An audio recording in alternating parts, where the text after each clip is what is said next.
Gorkhas have served Britain for almost 200 years. They've seen active service in places like Burma, China, in both world wars and in Afghanistan.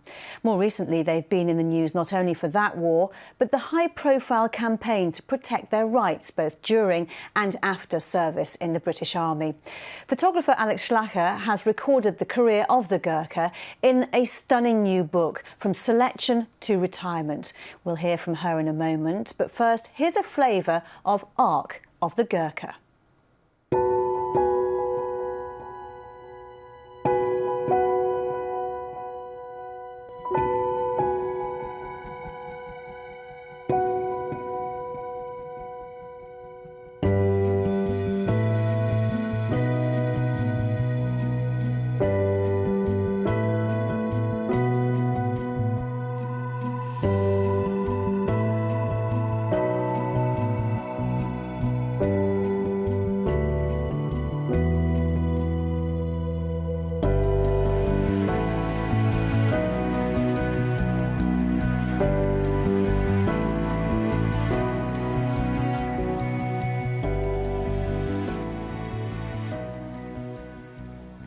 Alex Schlacher, good to see you. Thanks for coming in. Extraordinary pictures. What first drew you to the Gorkha?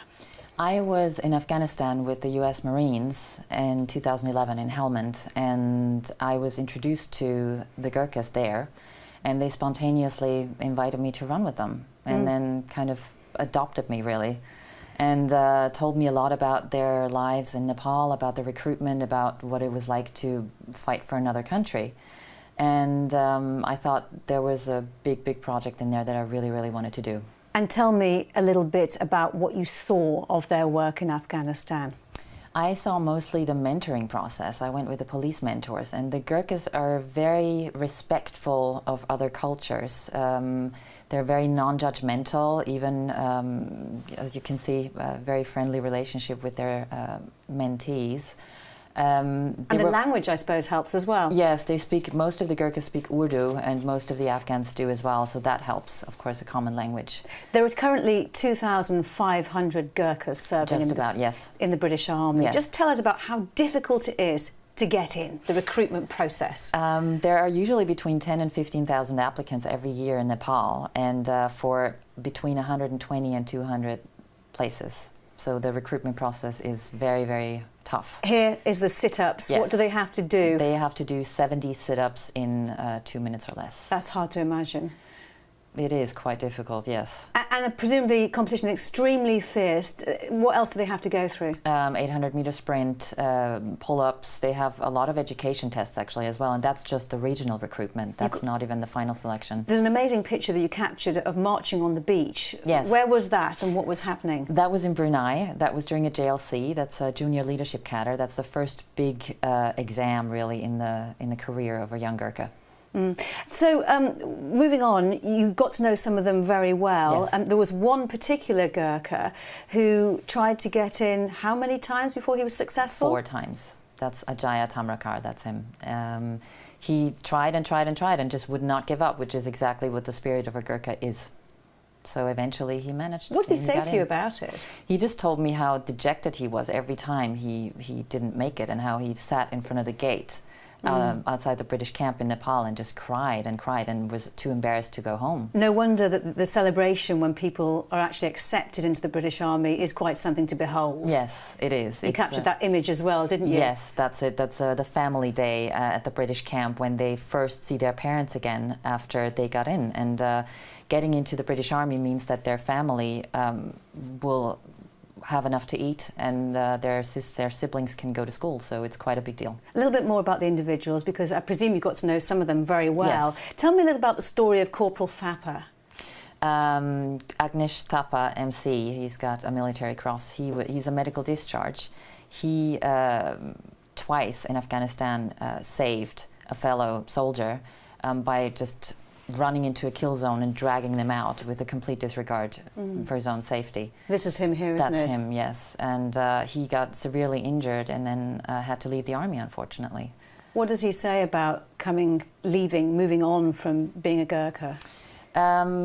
you never really move on from being a Gorkha. You're always a Gorkha, and he's still very much connected to the army. And but he's trying to move on in his life now. Another veteran that you've met is Lieutenant Gurung.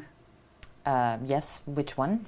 Okay, yeah, because often there are several on there. Lieutenant Purna Bahadur Gurung. Yes, he's retired. He has quite an extraordinary story. When he was a child, the schools were closed in Nepal, and his father really wanted him to have an education, so paid someone off on the side to teach him how to read and write. And then the Second World War broke out.